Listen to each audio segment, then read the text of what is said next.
तो चलिए सीधे मुद्दे पर आते हैं। आज हम बात कर रहे हैं ई श्रम कार्ड के बारे में। ये भारत सरकार की एक बहुत बड़ी पहल है, जिसका मकसद है देश के उन करोड़ों मेहनतकश लोगों को एक पहचान देना जो हमारी अर्थव्यवस्था की रीढ़ तो हैं, पर अक्सर नजर नहीं आते। लेकिन यहाँ एक बड़ा सवाल उठता है, क्या वाकई एक डिजिटल कार्ड उन करोड़ों लोगों की जिंदगी बदल सकता है जो हर दिन सड़कों पर, खेतों में और घरों में काम करते हैं, लेकिन किसी फॉर्मल सिस्टम का हिस्सा नहीं है? देखिए, संख्या बहुत बड़ी है तो जाहिर है इसका असर भी उतना ही बड़ा हो सकता है। तो सबसे पहले आइए ये समझते हैं कि ये ई श्रम कार्ड आखिर है क्या चीज़। ये सिर्फ एक प्लास्टिक का कार्ड नहीं है, बल्कि ये उन श्रमिकों के लिए एक नई शुरुआत की तरह है जो अब तक सरकारी योजनाओं के फायदों से दूर थे।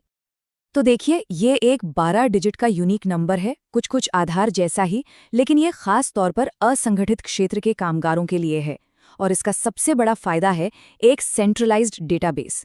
जरा सोचिए, पहली बार सरकार के पास देश के सभी असंगठित कामगारों की जानकारी एक ही जगह पर होगी। इससे ये पता लगाना कितना आसान हो जाएगा कि योजनाओं का लाभ सही लोगों तक पहुंच रहा है या नहीं। इस पहल के लक्ष्य बिल्कुल साफ हैं। पहला, जैसा कि हमने कहा, पूरे देश के असंगठित श्रमिकों का एक डेटाबेस तैयार करना। दूसरा, सोशल सिक्योरिटी स्कीम्स को बेहतर तरीके से लागू करना। तीसरा, और ये पॉइंट बहुत जरूरी है, प्रवासी मजदूरों के लिए फायदों की पोर्टेबिलिटी। मतलब अगर कोई काम करने के लिए दिल्ली आया है और उसका परिवार बिहार में है, तो भी उसे सरकारी योजनाओं का लाभ मिलता रहेगा। और आखिर में, किसी भी मुश्किल घड़ी में, जैसे कोई आपदा आ जाए, तो सरकार सीधे इन लोगों तक मदद पहुंचा सकती है। ठीक है, तो अब सवाल ये आता है कि इस कार्ड को बनवा कौन सकता है और इससे असल में फायदा क्या होगा। चलिए देखते हैं। अच्छी बात यह है कि इसकी शर्तें बहुत सीधी सादी हैं। कोई भी व्यक्ति जो असंगठित क्षेत्र में काम करता हो, जिसकी उम्र 16 से 59 साल के बीच हो, वो इसके लिए अप्लाई कर सकता है। बस 2 शर्तें हैं, वो ईपीएफओ या ईएसआईसी का मेंबर ना हो और इनकम टैक्स ना भरता हो।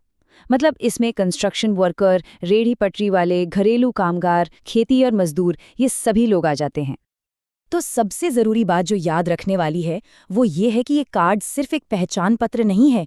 ये एक तरह का पुल है, एक ब्रिज, जो एक असंगठित कामगार को सीधे सरकार की सोशल सिक्योरिटी स्कीम से जोड़ता है, चाहे वो पेंशन हो, बीमा हो या किसी भी तरह की सरकारी मदद।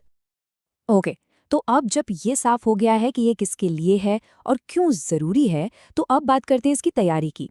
देखते हैं कि रजिस्ट्रेशन के लिए किन किन चीज़ों की ज़रूरत पड़ेगी। आपको ज्यादा कुछ नहीं, बस 3 चीजें चाहिए। आपका आधार नंबर, एक मोबाइल नंबर जो आधार से लिंक्ड हो, और आपके बैंक अकाउंट की डिटेल्स। हाँ, इस बात पर जरूर ध्यान दें कि मोबाइल नंबर आधार से लिंक होना ही चाहिए, क्योंकि सारा प्रोसेस ओटीपी पर ही बेस्ड है। चलिए अब फटाफट इसकी ऑनलाइन प्रक्रिया को भी समझ लेते हैं। ये एक simple step by step guide है जिससे घर बैठे भी ये कार्ड बनाया जा सकता है। प्रोसेस काफ़ी आसान है। सबसे पहले ऑफिशियल ई श्रम पोर्टल पर जाना है। वहां सेल्फ रजिस्ट्रेशन पर क्लिक करके अपना आधार से जुड़ा मोबाइल नंबर डालना है। एक ओटीपी आएगा, उसे डालिए और फिर अपना आधार नंबर। इसके बाद बस अपनी पर्सनल डिटेल्स, पता और बैंक की जानकारी भरनी है। सबमिट करने से पहले एक बार सब कुछ अच्छे से चेक जरूर कर लें और बस हो गया काम। आपका ई श्रम कार्ड तैयार है। आप उसे वहीं के वहीं डाउनलोड और प्रिंट कर सकते हैं। तो रजिस्ट्रेशन तो हो गया, लेकिन रुकिए, कहानी यहीं खत्म नहीं होती। असल में यहीं से तो शुरू होती है। ये कार्ड सिर्फ एक नंबर नहीं है, ये भविष्य में मिलने वाले मौक़ों और सुरक्षा की एक चाबी है। और असल में यही इस पूरी पहल का सार है। ये कार्ड उन करोड़ों लोगों के लिए एक जरिया है जो अब तक सिस्टम से बाहर थे, उन्हें सीधे सरकारी योजनाओं और मदद से जोड़ने का। तो आखिर में सवाल यही बचता है, क्या ई श्रम कार्ड जैसी पहल सच में भारत के लेबर फोर्स का भविष्य बदल पाएगी? देखिए, इसका जवाब तो वक्त ही देगा, लेकिन एक बात तो पक्की है, ये सही दिशा में उठाया गया एक बहुत बड़ा और बेहद ज़रूरी कदम है।